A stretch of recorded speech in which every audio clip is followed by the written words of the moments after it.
primeiro eu queria te ouvir sobre o que faz uma empresa como a Sinqia, que não é conhecida do público em geral, né, de quem faz Pix por aqui, pelo telefone celular, mas é uma empresa que é muito importante para muitas instituições financeiras. Me conta um pouco como funcionam estas várias empresas que estão em camadas que a gente não vê necessariamente. Boa tarde.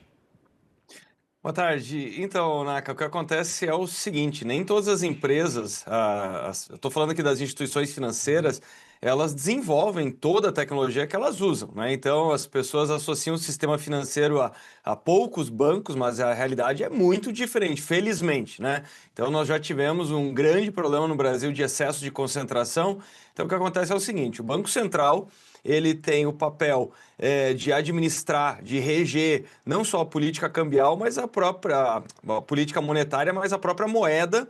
E também ele é responsável por essa camada tecnológica que é o Pix, né? Então, daí, dentro desse arranjo, nós temos as instituições financeiras que são participantes, eu estou falando de bancos, cooperativas de crédito, fintechs, bancos digitais, e só aí nós já temos centenas de empresas. E nem todas as empresas, como eu mencionei, desenvolvem a própria tecnologia. Então, elas contam com empresas de tecnologia que são parceiras. Então, você vai aumentando esse perímetro e esse perímetro vai ficando cada vez mais frágil, porque você tem, então, o Banco Central, centenas de instituições e elas vão contratando serviços de tecnologia para poder operar um dos serviços, que é o Pix. E essa empresa foi atacada. Então, como ela tem acesso à instituição financeira e às suas contas de liquidação, e ela tem acesso à comunicação com o Banco Central, é ali que os golpistas conseguiram atacar de um modo muito parecido com aquilo que aconteceu recentemente, um outro ataque que também envolveu uma empresa de tecnologia parceira, que também resultou em centenas de milhões de reais que foram afetados. E aí, é claro, não são as contas de pessoa física ou jurídica, são as contas entre as instituições financeiras, o que não deixa de ser menos grave. Então, é bizarro isso acontecer num espaço de tempo tão curto. No outro caso, a investigação foi relativamente rápida, mas, ao meu ver, ainda inconclusiva. Nós não tivemos total transparência com o que aconteceu. E aqui inicia-se uma nova investigação para descobrir o que aconteceu. Mas o fato é que quando você tem similaridades tão grandes e impactos tão intensos, porque eu sempre gosto de fazer o comparativo com o mundo físico, né? Imagina se nós tivéssemos a notícia de que o cofre de um banco foi acessado e de lá levaram alguma coisa entre 400 milhões e 1 bilhão de reais. Seria a notícia do século. Só que como o dinheiro ao longo do tempo ele se digitalizou, parece que essas coisas são amenizadas e nossa, é tremendamente grave. Arthur, então o que se sabe até agora, as informações ainda são reduzidas, mas o que se sabe até agora deste ataque dessa semana e do anterior, que você muito bem lembrou, diz respeito a quê? Os ladrões, os criminosos conseguiram entrar nos sistemas dessas empresas que prestam serviço ao sistema de pagamentos brasileiro, ao SPB, ou enfim, às instituições financeiras, e de lá foi subtraído o dinheiro e ele é enviado de que forma e para onde? Olha só, o que aconteceu no primeiro ataque é que a investigação aponta que teve a colaboração de um funcionário, o que torna a história ainda mais perigosa, porque imagina só, se uma pessoa é corrupta dentro de uma dessas empresas que é parceira, se isso for o suficiente para acessar o sistema do Pix, quer dizer, ele é muito frágil, né? Então, foi isso que aconteceu aparentemente no primeiro caso, né? Uma pessoa, ela foi abordada pelos criminosos, eles fizeram lá alguns pagamentos, a pessoa forneceu o seu usuário e senha da empresa de tecnologia, com isso eles acessaram o sistema de tecnologia e o que eles chamaram, né, de um acesso às credenciais. O que isso quer dizer na prática? É usuário e senha, conseguiram se passar ali por uma pessoa que trabalhava supostamente nessa empresa e aí conseguiram operacionalizar, conseguiram colocar ordens de transferência dessas contas, que são contas, uma espécie de reservatório, uma espécie de caderneta entre as instituições, né? Porque nós temos esse balanço de pagamentos. Em um dia tem mais pessoas que transferem da instituição A para B e no outro dia do B para A. Então você tem essa conta aí para anotar isso, né? Para manter esse equilíbrio no sistema. Pois bem, o que eles conseguiram fazer nessa ocasião? Eles conseguiram acessar esse dinheiro e lembrando, como o dinheiro é digital, não adianta eles conseguirem acessar a conta de um banco ou de uma instituição, porque se eles simplesmente levarem isso para uma outra conta, continua dentro do Banco Central. Então, eles teriam que converter isso em outra coisa. Como é que faz isso? Ou sacando em espécie, né? Porque daí você tem a posse do dinheiro e você perde a rastreabilidade. E hoje em dia, o que eles tentam fazer? Eles tentam converter em criptomoeda. E aí alguns criticam, então o problema são as criptomoedas. Muito pelo contrário. No primeiro caso, justamente quem levantou a mão durante a madrugada e percebeu um movimento que estava longe de ser normal foram as exchanges, que são as empresas responsáveis por fazer o quê?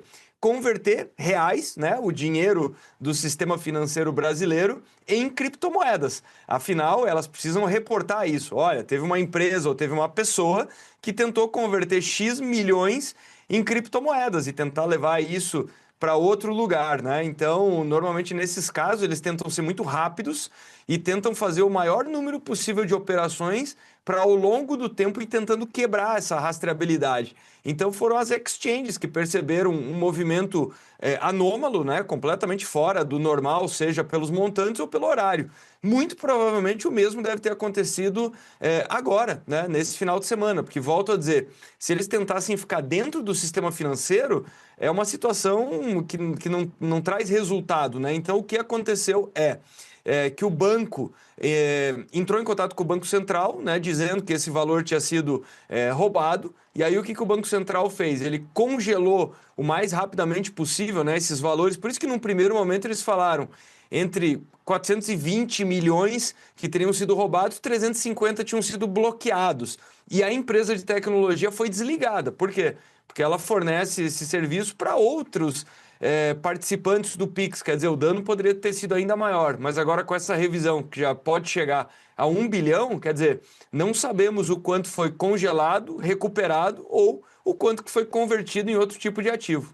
E Arthur, do ponto de vista conceitual, enquanto este dinheiro digital, que ainda não é o Drex, né? Ele não tem características de fato de rastreabilidade, mas enquanto este registro de R$1, outro real, está dentro do sistema financeiro, está dentro dos sistemas que, em tese, são monitorados pelos bancos e pelo Banco Central, em termos conceituais, esse dinheiro ele poderia ser rastreado ou não?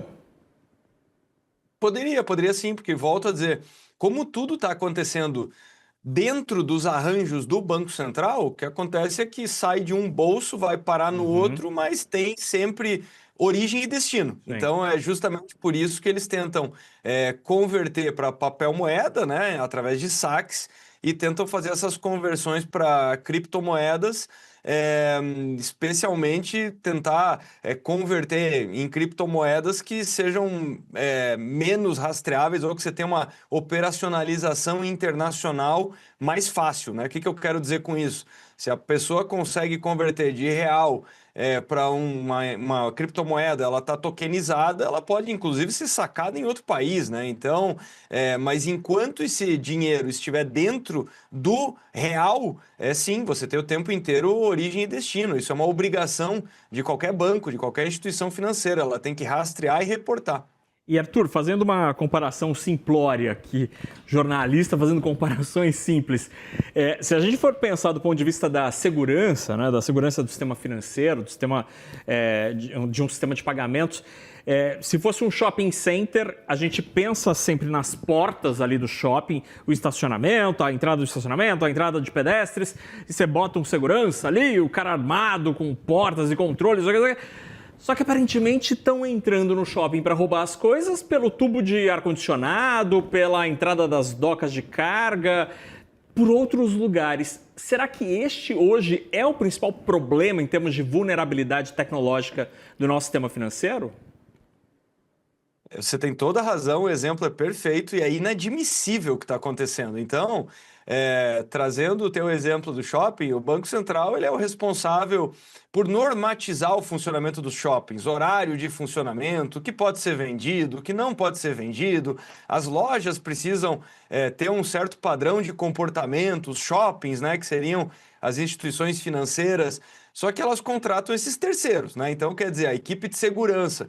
E aí o que está acontecendo nesse momento é que o Banco Central ele solta essas notas dizendo, olha, não foram acessadas as contas de pessoa física e jurídica, como se isso fosse menos preocupante, né? E o que os ataques estão evidenciando é que existe uma fragilidade gigante nesses prestadores de serviço. O que eu quero dizer com isso? Se os bandidos estão atacando as empresas de tecnologia, é porque muito provavelmente não conseguiram atacar diretamente as instituições financeiras, né? E não porque aí eles realmente colocariam a mão no pote de mel maior, né? Então eles poderiam sumir com esses valores, talvez até com mais facilidade. Traduzindo, eles entraram no shopping, eles entraram nas lojas, o que não quer dizer, puxa, não conseguiram os dados do cartão ou o dinheiro das pessoas que estavam circulando no shopping. Não quer dizer que seja menos grave. Então, o Banco Central está soltando a nota dizendo, olha, isso aconteceu com uma instituição financeira e, na verdade, foi quem estava prestando um serviço para essa instituição financeira. Então, é pontual, é localizado e um ponto fora da curva. O argumento do ponto fora da curva começa a cair, né? Porque é o segundo caso em pouco tempo. Segundo, existe um padrão, foram duas empresas de tecnologia, não foi na mesma, né? Então, essa medida de que a primeira empresa foi desconectada rapidamente, pois mas aparentemente não mudou o padrão de segurança, o padrão do tipo de segurança dos shoppings, né? Usando aqui o seu comparativo. Então, se no primeiro caso foi um guarda que foi corrompido, que era um programador que trabalhava numa empresa, isso só evidencia a fragilidade, porque, volto a dizer, um sistema ele é tão seguro quanto o seu ponto mais frágil. E aí, o que acontece é que nós estamos vivendo uma crise de credibilidade, justamente que é o atributo maior da gestão de uma moeda, especialmente uma moeda fiduciária. Estou falando aqui do real, né? Uma moeda só existe, uma das principais características de uma moeda é a sua segurança, a sua credibilidade. E é isso que está sendo atacado. Então, o Banco Central precisa rever muita coisa. Arthur, esse argumento realmente não para em pé. As pessoas físicas ou as empresas não tiveram suas contas atingidas, pelo contrário, roubaram no atacado, minha gente, levaram muito mais, assim, não foi um roubo no varejo.